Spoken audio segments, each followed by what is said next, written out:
Hi guys, welcome back to Mer Murder, where we put the Mer in murder. I am your host, Mercedes Rose, and I am so grateful that you guys are here for another week with me. I do have a few things today actually to start. I usually never have that much to say, but first and foremost, of course, thank you guys so much for your support for the show. It's been so fun, and every time I sit in this chair, I get so excited to talk to you guys and so excited to just tell more stories. Please, if you can, support the show in any way that you can. Please leave me a rating so we can boost the show, and please show people that you like it. If it's a 5-star, please go ahead and leave that. If it's a 1, keep that to yourself, okay? Keep that to yourself. But if you do have constructive criticism, please do not be afraid to give me a comment. You can DM me on the Mer Murder Instagram. We also have a TikTok.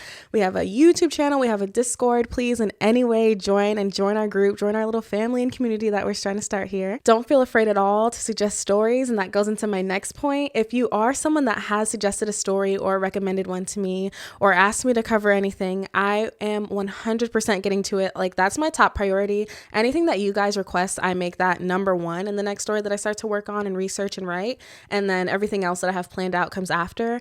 But I am working on all the stories that you guys are asking and requesting for, so please do not worry. I promise I'm on those, and those will be coming out shortly, hopefully in the next week or two.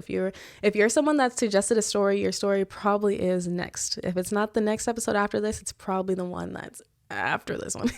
I do just want to take as much time as I can to make sure I get your stories right. I want to make sure that I tell them properly and I do our victims justice. So please give me grace. Before I really get started, my little 2-minute chat that I like to get into in the beginning. I have a couple things. First of all, an update on my journey with eating better and eating healthier. Like I said, my boyfriend and I are trying to work on eating better and cooking all of our meals. I have been doing really good. I'm about to put up a video on the screen right now. I made gumbo and the roux. Tell me this isn't the best roux you've ever seen in your life. Roux? When was this? Thank you. Amen. That roux is fucking it up. What? That roux looks good. Don't even sit here and tell me that roux don't look good. Thank you. It looks like chocolate. And then I made these really good chocolate chip cookies. Oh my gosh. First of all, if you know anything about chocolate chip cookies and you're like, ooh, chocolate chip cookies are good whenever it's like this and whenever it tastes like this, it's the brown butter. If you're about to make chocolate chip cookies, all you have to do is brown the butter. It makes it crazy. And I was also going to put a video of the gumbo up here, but the more that I looked at it, the more I was like, this looks kind of disgusting. But not that it was delicious. First of all, don't even do me. But it like just a pot of meat sometimes looks really crazy. And I was like, oh, and then we're so close to Halloween. Like Halloween just passed. It looks a little, I think the spooky is still in my head. So it just kind of looks like people. It's not people. Oh my God. And then sorry, I'm going to wrap up my yap session.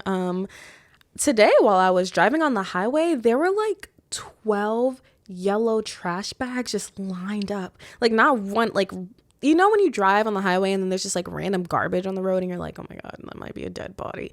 This, I really think were human remains. I'm not even gonna lie. I really hope not. But every I'm really bad at measurements and stuff. So to me, 30 feet is it's a good amount of distance, but not that much. But if that's a really big distance, then please don't even tell me. Don't even correct me. You guys can correct me on everything but measurements, okay? Please. I think in 3rd grade, I missed that whole day when it came to measurements and increments. I wasn't there for that day. So I'm really bad at my sense of space is really, really bad. So please do not do me. But no, I was driving down the highway and there were just bags, these yellow trash bags just lined up one after the other. I swear I passed 15. I was like, whoa. And it's 1, okay, 2, okay, maybe it fell off of a truck. 3, is someone just tossing their garbage on the road? 5, 7, someone's getting rid of something. They're getting rid of something. So that's sketchy. So I'll keep you guys updated if anything pops up on the news and it's human remains found in trash bags along this highway. I will keep you guys posted. Don't you worry. But yeah, guys, sorry. I know that was a bit of a longer yap session than usual. You are not here to listen to me yap. You're here to listen to me tell stories. I'm sorry. I'll get on it. But thank you guys so much for the support again. Before we get into the story, please don't forget to leave a rating for the show. 5 stars, please. And if you want, you can join the Discord discussion group. Also, feel free to subscribe to the YouTube channel and follow the Instagram and TikTok pages. And yeah, we'll get right into it. Some say everyone deserves a second chance in life. Some people make mistakes that hurt themselves, mistakes that hurt others, but no one is unworthy of a second chance. After all, that's what prison is for, no? Rehabilitation and reintegration into society. Once someone has shown growth and used the necessary resources to change and become better, they should be more than welcome to join society, right? Well, today's case might make you reconsider that idea, if you believe so, or make it harder to believe if you already disagree. Today, we will be covering the murders of Chadney and Kara Allen and their younger half-sisters Coy and Kaylee Green at the hands of their stepfather/father, Gregory Green. Before we get into today's case, I would like to say we will be discussing sensitive topics such as domestic abuse, suicide, and the death of children. If you are sensitive to these subjects, you are more than welcome to choose another one of my episodes to listen to. But if you'd like to continue, please listen with care. Gregory Vincente Green was born on December 10th, 1966, and he was born into a very religious family in Detroit, Michigan. Now, there's not much known about Gregory and his upbringing besides his religious background. I couldn't really find anything regarding his childhood, but honestly, once you hear this story and you really get to know the type of person this man was, you won't really care about his background anyway. In his early 20s, Gregory actually met a beautiful young woman named Tanya Clayton. Tanya was remembered as someone who was fun, kind, loving, and big-hearted. Her friend Marilyn Scales recalled their childhood memories together, as well as the last few that she had of Tanya. She said, quote, "A week before she died, we spent the entire Sunday together, just laughing. As their time together came to an end, Tanya got in her car to leave, but Marilyn never thought that this would be the last time she'd ever see her friend again." Tanya had 2 children from a previous relationship, 2 little girls, and Gregory joined their family in July of 1989 when the both of them got married. A feeling familiar to most newlyweds, things were perfect in the beginning for the couple. They even found out that they would be expecting their first child together in 1991. But suddenly, Gregory began to change. Marilyn, Tanya's friend, said Tanya said she wasn't sure what changed Gregory. She said, quote, "She wasn't sure if he was on drugs or something." But he became extremely controlling and oftentimes abusive. Eventually, exhausted from the constant torment and abuse from Gregory, as well as wanting to protect herself and her children, Tanya began planning her escape. The last time Marilyn heard from Tanya was July 14th of 1991. Tanya told Marilyn she would go to church that morning, come back home after service, pack her things, and leave Gregory. But unfortunately, Tanya never got the chance. On that same day, a dispute erupted between 24-year-old Gregory and his wife Tanya in their Detroit home. Tanya told Gregory that she was leaving him due to his violent behavior and outbursts, but then things escalated. Gregory grabbed a steak knife from the kitchen and proceeded to stab his defenseless, vulnerable, and 6-month pregnant wife 10 times. During the violent attack, Tanya suffered stab wounds to her cheek, neck, chest, and back before succumbing to her injuries and passing away, along with their unborn child, right there on the kitchen floor. Thankfully, Tanya's 2 daughters, who were 5 and 8 years old at the time, weren't harmed during this attack. One of them actually hid in a nearby closet until she heard that the attack was over. After the murder, Gregory calmly dialed 911 and requested police officers to show up to his house. It was on that call that he confessed to his crimes to the 911 operator. When officers arrived, Gregory escorted them to the kitchen where they would find Tanya's body, as well as the murder weapon that he hid in the refrigerator. Tanya's death came as a great shock to the community, and it devastated the peers at her church at Greater Grace Temple. As they mourned the death of Tanya and her unborn child and prepared to lay them to rest, Gregory sat in jail, awaiting his trial and conviction. March 5th, 1992 was Gregory's court date for the murder. Gregory pled no contest. If you aren't familiar with what that plea exactly is, it's when a defendant can accept the consequence of a conviction without pleading guilty. Basically, a neutral plea with no admission of guilt to the crime because they feel that they're innocent, but they're willing to be convicted. That makes absolutely no sense to me because if you did not do a crime and you believe that you're innocent, why would you spend time in prison for something that you don't think you did? I'm sure no contest is really just like a plea deal and like a way for people to get a lighter sentence and kind of a way for people to just kind of see that, yeah, they are guilty, but they're not going to outright say that they're guilty. But that just makes no sense to me. And you know you did it. You called the police on yourself and confessed. Why would you not be like, yeah, I'm guilty? That makes no sense. But we'll get into it later. Gregory was sentenced to a minimum of 15 years and a maximum of 25 years in prison. Although Gregory accepted the consequences of his actions, he stated many times in prison that it was Tanya who was to blame for her own death, that she incited the violence that led to the fights and arguments in their home, blaming the victim after taking her life and their unborn child's life. Disgusting. In prison, Gregory had an almost spotless record aside from one incident where he got into a fight with another inmate over the use of the TV. His friends, family, and even some parole officers advocated for his release to the parole board on numerous occasions. One letter written by his parents in 2006 read, quote, "We believe Gregory is very sorry for what he did and has gained insight into his behaviors. He has worked hard in prison and he continues to make a positive adjustment," end quote. Now, there were multiple letters that were sent to the parole board. A good amount actually came from Fred Harris, who was not only a friend of Gregory's, but also the pastor of his church, the Church of Risen Christ Ministries International in Detroit, Michigan. One of these letters read, quote, "Gregory and I were friends before his mishap and he was incarcerated. He was a member of our church. I feel he has paid for his unfortunate lack of self-control and the damage he has caused as much as possible and is sorry." Gregory was denied parole a total of 4 times, twice in 2004 and twice in 2006, due to his lack of emotion and failure to show any remorse for his actions. The constant pleas for his release, though, by his loved ones did not land on deaf ears. He was granted parole in 2008 after serving 16 years in prison for murdering his pregnant wife, Tanya Clayton Green. So the year is now 2008, and Gregory is now a free man. That same pastor, Fred Harris, is the father of Faith Harris, a devout Christian and kind woman, as well as a loving mother of 2, and her 2 kids were Chadney and Kara Allen. Faith had been married to Chadney Allen Sr., but their relationship ended in divorce, which was a pretty rough one because Allen owed Faith a bunch in child support. The 2 had been divorced for close to 10 years now, but according to Chadney Sr., he remained in his kids' lives, and he and Faith learned to get along as time went on. They formed a decent co-parenting relationship for the sake of their children. In 2008, Faith and Gregory began a relationship while he was out on parole. One that felt perfect from the start. Faith actually knew of Gregory not only through her father, but from church as well. In her appearance on the original series, Evil Lives Here, Faith says that when she was around 14 years old, she already knew of Gregory, and she actually had a little bit of a crush on him, even though he was 10 years her senior. Gregory at that time was 24 years old, so that was the age that he committed his first murder against Tanya and their unborn child. So Faith stopped seeing him for a while, and word began to spread that he was incarcerated. So 16 years went on, and without any word or knowledge of Gregory, Faith moved on with her life. She got married, she had children, got divorced, and she never saw or heard from Gregory again, until she was in her 30s. Following one of her father's church services after Gregory's release from prison, the 2 reconnected. Faith admired Gregory's close relationship with not only her father, but with God, which made it even easier for her to fall in love, leading to the pair getting married on December 18th of 2010. The relationship started off great in the beginning. Their relationship blossomed, and the couple moved in together into Faith's home in Dearborn Heights, a suburb of Detroit, Michigan. They welcomed their first child together, a beautiful little girl named Coy Bailey Green, just 2 months before their wedding on October 28th, 2010.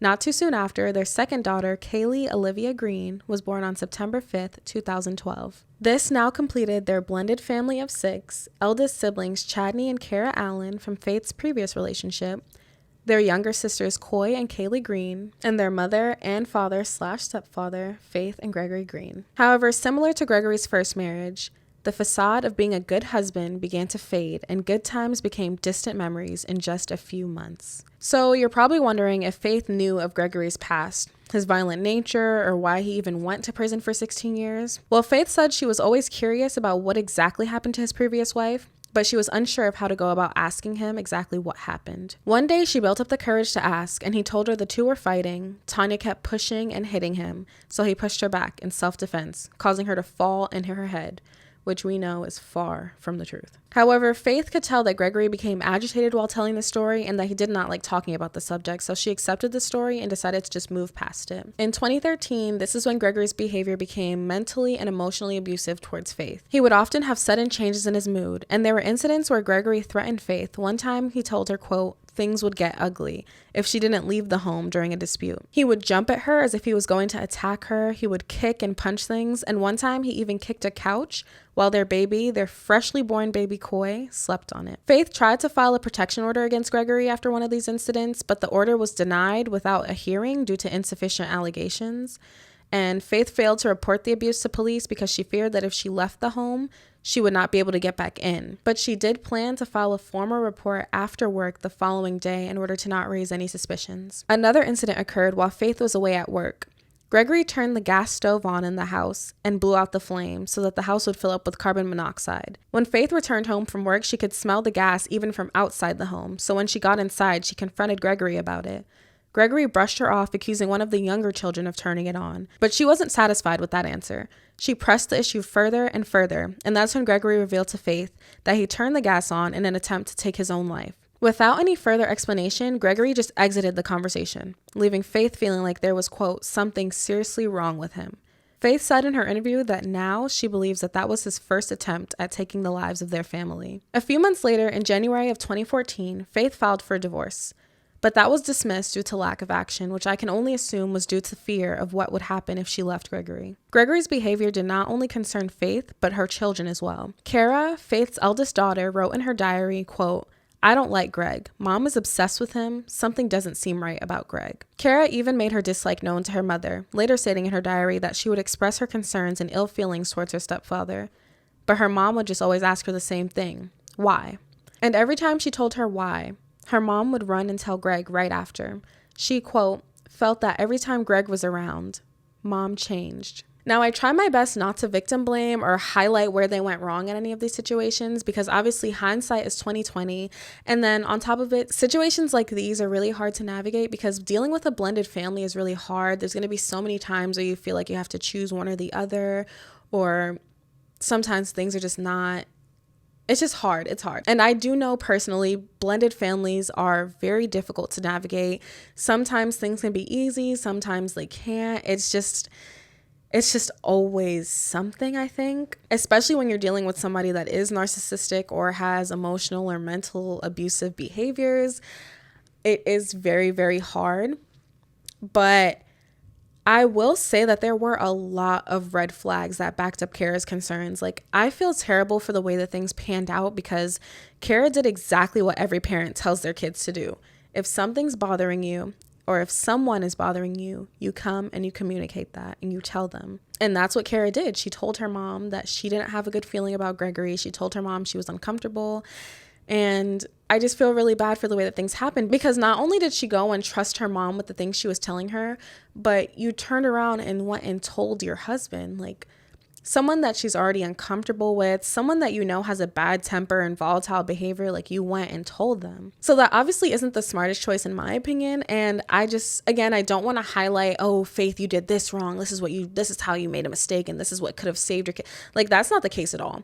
But I just think that right there kind of obviously put more of a rift and distance in between your family. And then on top of that, put your kids at risk. It put Kara at a little bit of a risk. Like, that's just kind of scary to really do.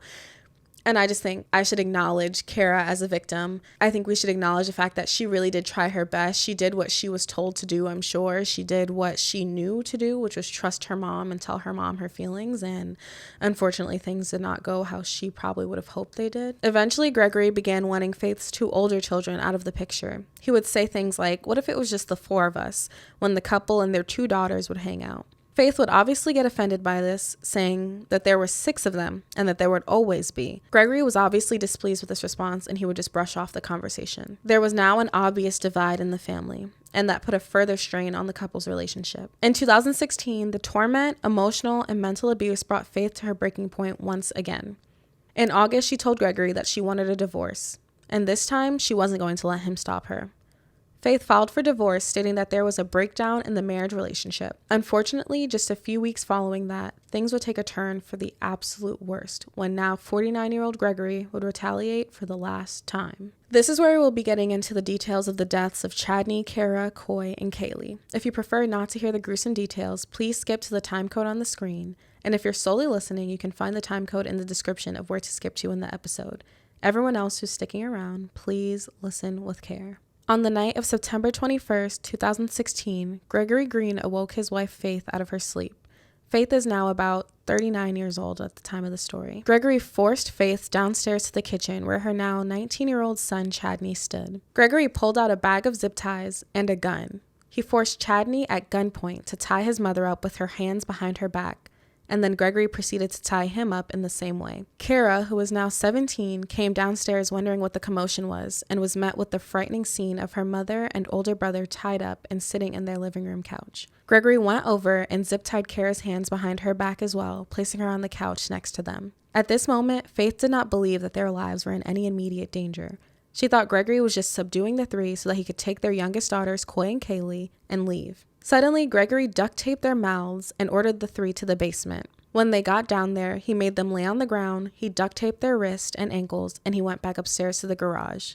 This is when he turned his car on and went upstairs to retrieve his two daughters, 5-year-old Coy and 4-year-old Kaylee. Gregory took them from their beds where they were peacefully sleeping, and he brought them down one by one to the garage and placed them into the running car. He comforted the little girls back to sleep, placing their blankets and favorite toy around them. And as they fell asleep, Gregory wrapped duct tape around the muffler of the car and snaked a plastic tube into the window, slowly poisoning and killing his own two daughters with carbon monoxide. As Faith and her teenagers lay in the basement, unsure of what was coming next, Gregory came back. He turned the light off, leaving the nearby laundry room light as the only one illuminating the basement.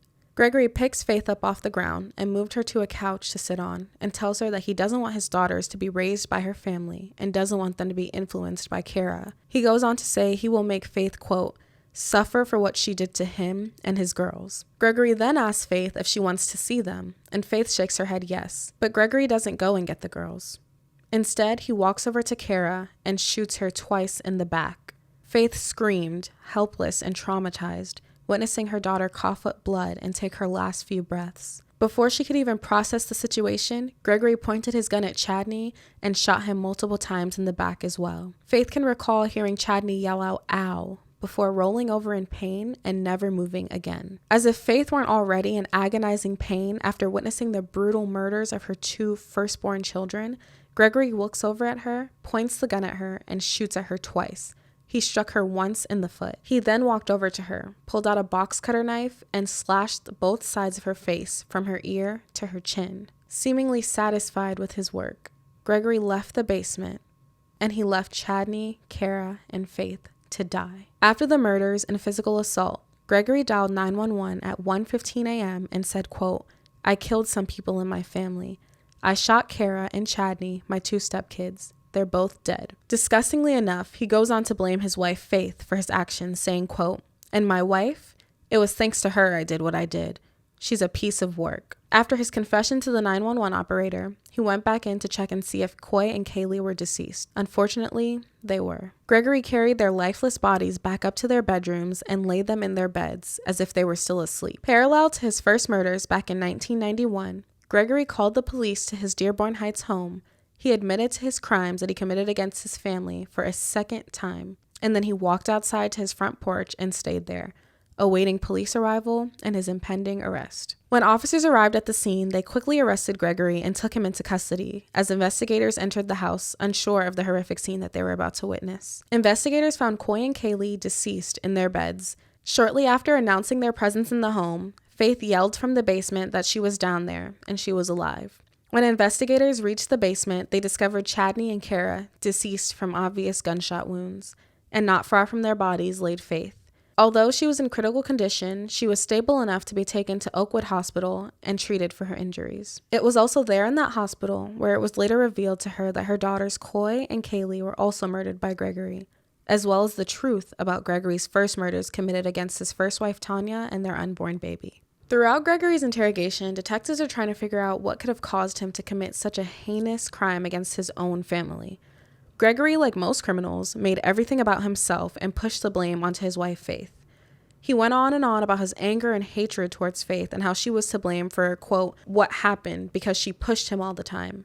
It pisses me off so bad when murderers say, quote, what happened, or the incident, or the mishap. Like, that makes no sense. You are the mishap. You are the incident. You are what happens. What do you mean what happened? I feel like it's kind of their way of downplaying the fact that they took someone's life. Like, it's always just like, oh, the incident and what occurred. And it's like, you can just say, when I murdered everyone because you're a sick freak. Like, you can easily just say that. Be honest. Gregory then goes on to explain that he did not intend on killing Faith because he, quote, wanted her to see what she did so she could live with it like how he has to live with it. And again, I'm like, nobody made you kill your entire family. That was the most insane. I genuinely cannot even wrap my head around the fact that someone said that they want to leave. Like, abusers really do freak me out in that way, that it's like they don't have the gauge. Like, reality isn't real to them in the sense that people's lives are important. Like, they think everything's a game and everything is their world. That's so scary to me, that you can be like, you know what, I'm done. I don't want to be with you anymore. This relationship's over. And they think, okay, well then I need to make sure that you hurt so bad because I can't control you. I need to make sure that you feel so in pain and hurt that they're willing to take 4 lives. And it's like another level when it's like 2 of those kids were his own children. He didn't even care that he killed his own 2 kids. And then he brutally murdered his stepchildren. It's already like, it's so layered because obviously he had such a strained... Actually, Faith said that Chadney and Gregory's relationship actually was pretty good. Like, he accepted him as a father figure, but obviously Kara didn't really like him and she wasn't that fond of him. So it's just so layered that you went in that brutal way to murder them. I think that's insane. And then on top of that, Chadney liked you. He didn't really mind having you around. You actually were someone that was a father figure to him. But so for you to actually shoot him as well, like, you gave your own children this peaceful way to go, but you brutally murdered these other 2 kids. They had to die in fear in front of their mother. Everyone was just helpless in this situation. Like, that's so scary. So on September 22nd of 2016, Gregory Green appeared in court without a lawyer and was prosecuted by Kim Worthy. He was charged with 4 counts of murder in the first degree, 1 count of torture, 1 count of unlawful imprisonment, 1 count of felony in possession of a firearm, 1 count of possessing a firearm while attempting to or committing a felony, and lastly, 1 count of assault with the intent to do great bodily harm less than murder. Judge David Turf brought up the matter of bond, and Gregory quietly commented, quote, "I don't need bond. I don't think I deserve it." And that also pisses me off because he goes from this, I can only imagine that while he was being so violent and crazy, he's like this loud, boisterous, crazy, like, monster. And then he gets in court in front of other people and he's like, I don't deserve I don't deserve freedom. I don't deserve... Like, if someone can tell me what that word is to describe someone who's like that, please comment it, because I think that's so crazy. How can you go from actually being a murderer, a freak, a killer, to being like, I don't deserve life. I don't deserve it. Like, what is that called when someone does something wrong and then they sit here and play this coy, like, oh, I don't deserve this. I don't deserve anything good in life. I'm such a bad person. What is that? What is that called? Anyway, back to the story. I'm sorry. The Allen Green children had a joint funeral service on Friday, September 30th of 2016. Almost 1,200 people attended to mourn and honor the lives of the children. 4 caskets lined up in the front of the First Church of Nazarene in Farmington Hills, a devastating sight to see. Coy laid in a plum-colored casket in a purple dress, her favorite color. Kaylee laid beside her in a white casket in a roughly pink dress. Chadney and Kara both laid in separate caskets at their sides, Chadney in a gold one and Kara in a pearly white one. Faith was too grief-stricken to even speak at the funeral. She let the pastor read a note to her children, however, and it read, "My dear babies, I loved you all." All 4 children were laid to rest next to each other in the St. Hedwig Cemetery. Chadney's grave reads, "Love you always, son." Kara's reads, "Love you always, baby girl." Coy's reads, "Mom loves her princess." And Kaylee's reads, "Mommy loves her sweet pea." On February 15th of 2017, Gregory pled guilty to the murders of Chadney, Kara, Coy, and Kaylee in the 2nd degree, changed from 1st degree after it was determined that Gregory did not premeditate the murders and acted purely in rage and the heat of the moment. He also pled guilty to the charges of torture and assault on Faith, and just 2 weeks later, on March 1st, 2017, Gregory was sentenced to a minimum of 47 years and a maximum of 100 years for the murders of all 4 children and the torture of Faith. He was also given an additional 6 to 10 years for the assault on Faith and 2 years for the possession of a firearm while committing a felony. At his sentencing, Gregory said, quote, "First of all, it's in God's hands, and only He can judge. I do regret, and I'm sorry for what has happened." I just want to say, well, first of all, it's in God's hands, and only He can judge. I do regret, and I'm sorry for what has happened. That put aside, I have to be humble. Very humble, because God knows the heart, and He knows how regretful, how sorry I am. And even now, after all this, He still has a plan. And I'm not giving that up, giving up on that plan. You know, and there's not one day that go by that I don't think of my girls. Not one day, often picturing them playing and talking to their Heavenly Father. And, I pray that God be with Chad and Kara. I feel bad for how this has deeply impacted everyone. And may God help them, help me, help us all. That's all I have to say. Okay. In his next statement, he makes everything about himself again, saying, quote, "All I've ever wanted was a God-fearing, helpful helpmate." Whatever the hell that means. Like, what? He goes on to say he wanted someone who was faithful, supportive, and dedicated to his family, even though he himself barely helped. Faith actually said in her appearance on Evil Lives Here that Gregory said that he wished Kaylee was a son, and that after she was born, he rarely was there to help. She said that he acted pretty single throughout their relationship, and he was only really around to pay bills and not really there to help raise the family. Throughout Gregory's statement, his words were actually interrupted by Faith's family. Rightfully so. They were disgusted with his words, and they were often met with shushes from the court officials. However, at the end, when he was sentenced, her family cheered and thanked Judge Dana Hathaway as they were satisfied with the terms of Gregory's sentence. I'm convinced that you will be incarcerated for the remainder of your life. Thank you! Hold on. Thank you. We're done. Burn the hell. I just read those. No, As of November 10th, 2025, the day that I'm filming this, Gregory is now 58 years old and sits in the Richard A. Handlon Correctional Facility in Ionia, Michigan, a prison that's a little over 2 hours from Detroit. Gregory will remain there until the age of 97, in which he will be eligible for his first parole hearing, if he even makes it that far, and there's still a chance that he could be denied. So he will basically stay there for the rest of his life. And Gregory, I hope you never find peace. You put up this front that you're a God-fearing man and that God knows your heart, so you're okay with living through your punishment. And I obviously can't speak for God, but I honestly think that you were made by the devil himself. I hope you and the, quote, demons inside of you, according to Faith's father, your former friend, have every day that y'all deserve. As we close out this case, I of course would like to take the time to remember the victims and bring the attention back to them. And we're going to start all the way back in 1991. Tanya Clayton was a beautiful, kind, and loving woman with a strong faith in God. She had 2 beautiful daughters who unfortunately have had to live the majority of their lives without their mother, and with probably barely any memories of her as she was taken from them at such young ages. There is not much information on Tanya, which I find very disappointing because she was so much more than Gregory's first wife who was murdered, as she often is referred to as. Tanya was a good person. She had friends and a family who loved her and adored her. She had dreams and aspirations and was a dedicated, soon-to-be mother of 3. I would also like for us to remember her unborn baby.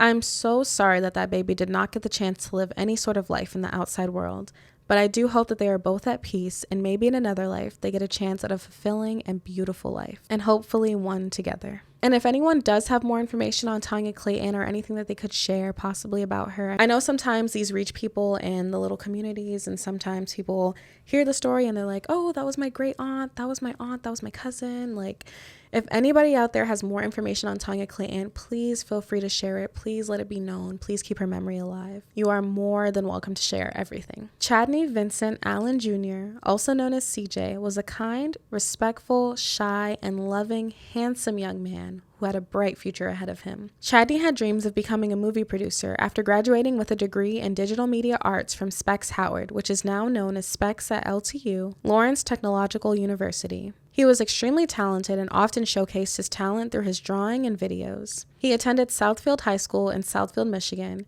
and was known as one of the nicest boys at the school. Although Chadney's life was tragically cut short, he spent his years on earth doing what he loved and being a great person while doing it. Kara Whitney Allen was a powerhouse in life. There aren't enough adjectives in the world to describe the type of young woman she was and was becoming. She was funny, social, adventurous, caring, and just a beam of light in people's lives. Kara, like her brother, attended Southfield High School, but unlike her brother, she wasn't very shy. She was the exact opposite, actually. Kara made sure to dabble in any and everything that she could. She was a varsity cheerleader, a member of the school newspaper, and a member of the National Honor Society. If you aren't sure what that is, the National Honor Society, or NHS, is an organization that recognizes students of academic excellence who maintain a high GPA of usually a 3.0 or above on a 4.0 scale. These are students that are usually active in their community and also exemplify strong leadership. At just 17 years old, Kara made an impact on everyone she came across. And after her passing, there was a deep hole in the community of the school. Students took to social media, pouring out their grief in each of their posts, including the hashtag RIP Kara. There were football games in honor of her memory, everyone wearing pink, her favorite color. And as time went on, the hashtag Do It For Kara began to spread, keeping her legacy alive and encouraging her friends and classmates to live their lives to the best of their abilities, the same way that Kara did. Kara had big plans for her future. She planned on having multiple career paths. She said in her diary, quote, "When I get older, I want to be a singer, veterinarian, pediatrician, fashion designer. I also might want to own my own business. ... To be continued." End quote. And it's so devastating that she ended her diary entry with "to be continued" because, as we know, there was no continuation. Unfortunately, Kara's dreams would not be able to come true. Kara lived every year of her life to its fullest, and she will never be forgotten. Coy and Kaylee were, quote, partners in crime, according to Faith. Both girls were the sweetest and most precious girls with so much more life to live. Coy loved ballet, cheerleading, gardening, arts and crafts, and playing dress-up. She would make her mother laugh as she wore her high heels, and she would look over at her with her glasses on her face and look over her glasses like a little old lady. Kaylee was a mini girly girl with a fantastic memory. Faith recalled memories of her singing and carrying her little purse filled with hand sanitizer and lip gloss. Like her older sister, she also enjoyed cheerleading, as well as ballet. 4 and 5 years is nowhere near enough time to take in everything that life has to offer. These little girls had bright futures ahead of them, and I hope they made as many fond memories as they could in the little time on Earth that they had. Last but certainly not least, I would like to talk about Faith Harris. She may not have lost her life that night, but that does not make her any less of a victim in this story. And I'm sure that a big part of her feels like it did die that night. Faith was actually brave enough to face Gregory in court and speak and give her statement with him right in front of her. "I'm not happy. I'm not satisfied with the outcome. There's no punishment that fits the crime. Not even torture and death would be justice. Your justice will come when you burn in hell for all eternity for murdering 4 innocent children, all because you're insecure as a man. Plus the other 2 lives you took. You are a con artist. You are a monster. You are a devil in disguise. You are now forever exposed." I've thought over and over again what I would say, even though it doesn't even matter. First of all, I am not and did not and will not suffer like you intended for me to do. What you tried to do didn't work. I am and was a damn great mother to all of my children. I was their mother and father. I'm the one who took out the time with each and every one of them. I taught them how to do things as well as people in my family and friends. You tried to separate them from each other. They are siblings who loved each other and spent time with one another. Trying to split them up didn't work. They are together more than ever. Chadney and Kara are still watching over their little sisters, Coy and Kaylee, forever. I carried each one of them in my womb for 9 months and raised them.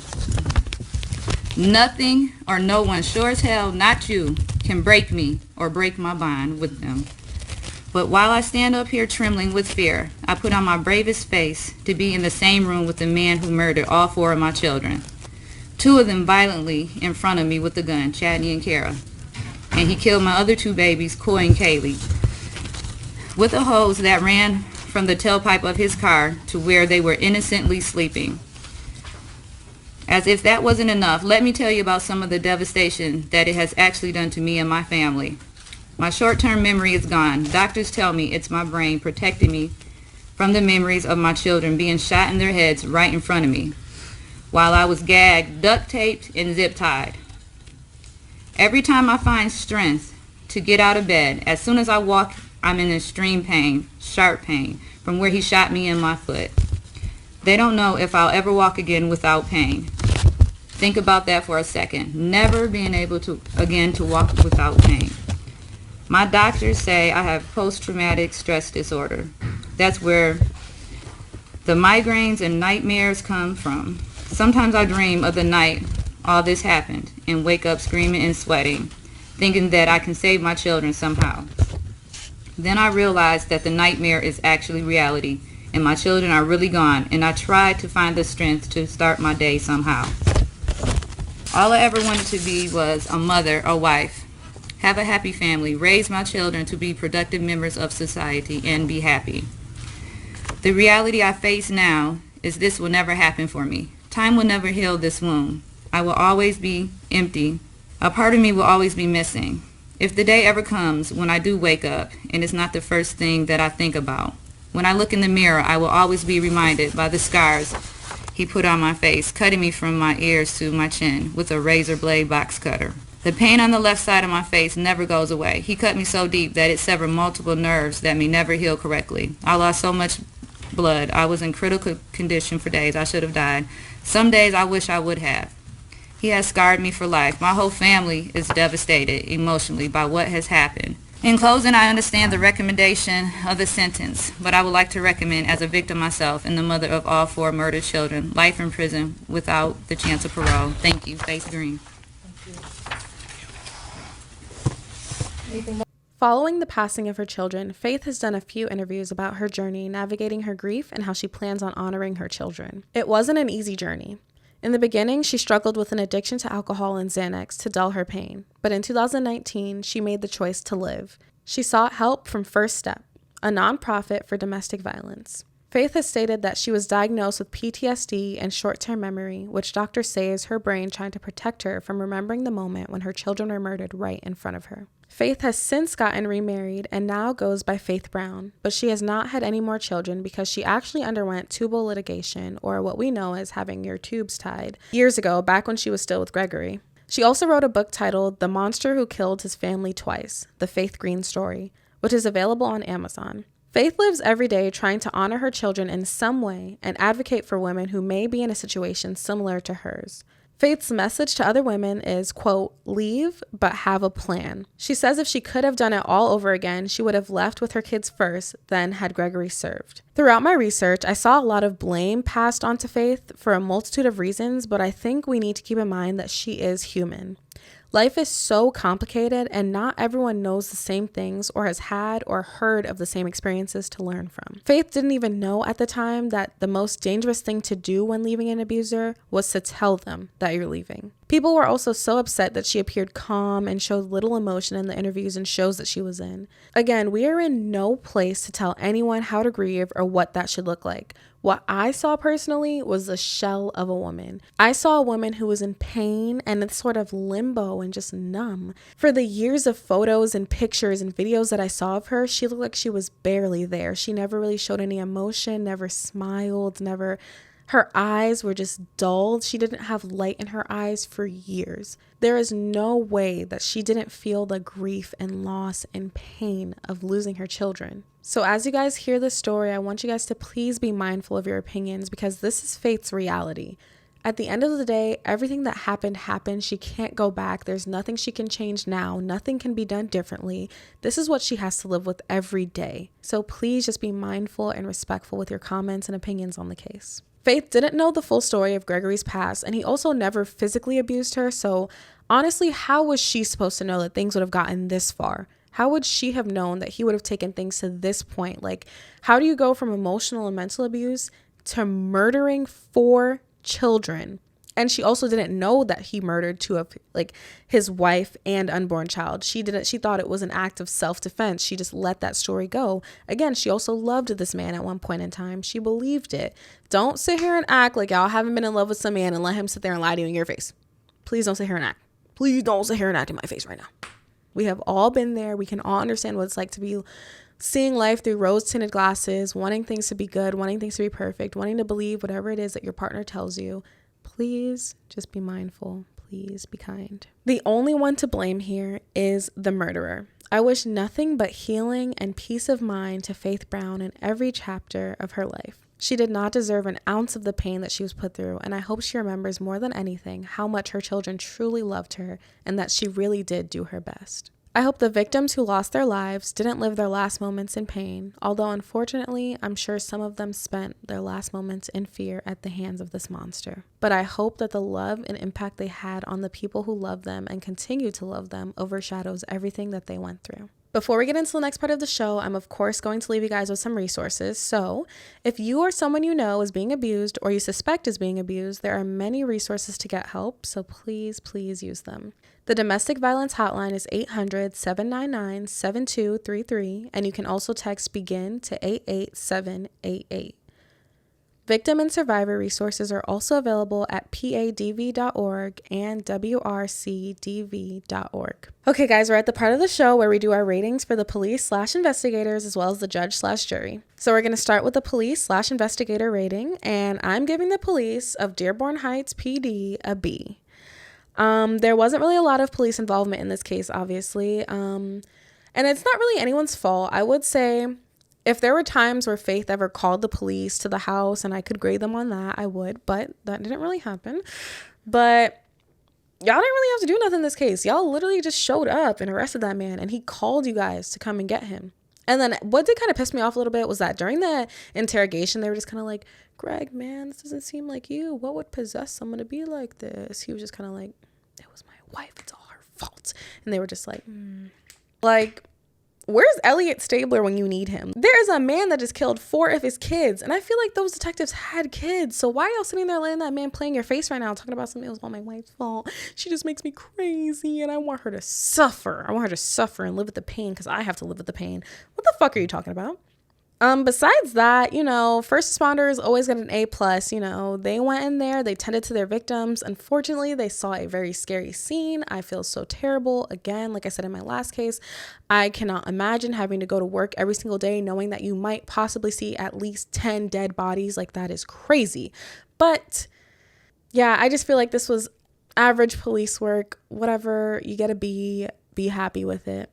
So next we're doing the judge and the jury rating. For this case, I'm actually going to give 2 ratings for the judge and jury. I'm giving the judge in 1991 a rating separate from the judges in 2016. So the judge in 1991, I think you guys already know, but you're getting a big fat fucking F-, okay? 2 F words for that because you're a joke, actually. 15 to 25 years for a man taking 2 lives. He took 2 lives. I don't care about this damn no contest plea. That makes no sense to me. He literally is being like, yeah, I'll serve time. Yeah, I don't think I'm guilty, but I'll serve time for it. You should have been like, gotcha, right there. That was that. You should have played his damn confession to the 911 operator and been like, you literally sat there and said you killed your freaking wife and your unborn child. I didn't hear the tape myself. I can't find it. If I find it, I will put it in this episode. But he said he wanted to serve. He said he wanted to serve. Put him under the jail. You see what you did? That's jail. Whoever the judge was in 1991, you were just as responsible for the 4 murders in 2016 because you should have put this man under the jail when you had the chance. You let him go free. And on top of that, the judge and the parole board, whoever was in charge in 1991 or 2008 when he was actually released, you guys let this man free. Not based on what he was showing. He should have been showing you guys growth. He should have been showing you something different. He sat there and did not show remorse, did not show a care, not an ounce of grief for his actions. You guys let other random people who aren't in the jail every day with this man. Y'all are like, oh yeah. They're like, oh, we think Greg is doing fine. We think Gregory should be let go. And then he gets let go and kills 4 more people. How do you feel? I hope dumb and stupid is how you feel. Honestly, F-, you're done. And next, the judges in 2016, I'm giving them an A-. First of all, Judge Dana Hathaway ate him up with her closing statement. I'm going to put it in right now. Mr. Green, of all the tragic cases this court has seen, the facts of this one are by far the worst. Fathers are supposed to protect their children. Yes. Husbands are supposed to protect their wives. I didn't know how I would sit here this morning and get through listening to Ms. Green testify about what happened in this case, yet I look at you and you appear utterly unmoved by everything that she said. Yes. Your actions are inconceivable and beyond understanding. I hope that the families affected by this tragedy can heal. As a practical matter, this court is confident that if I follow the sentence agreement in this case, you will never be released from prison. And rather than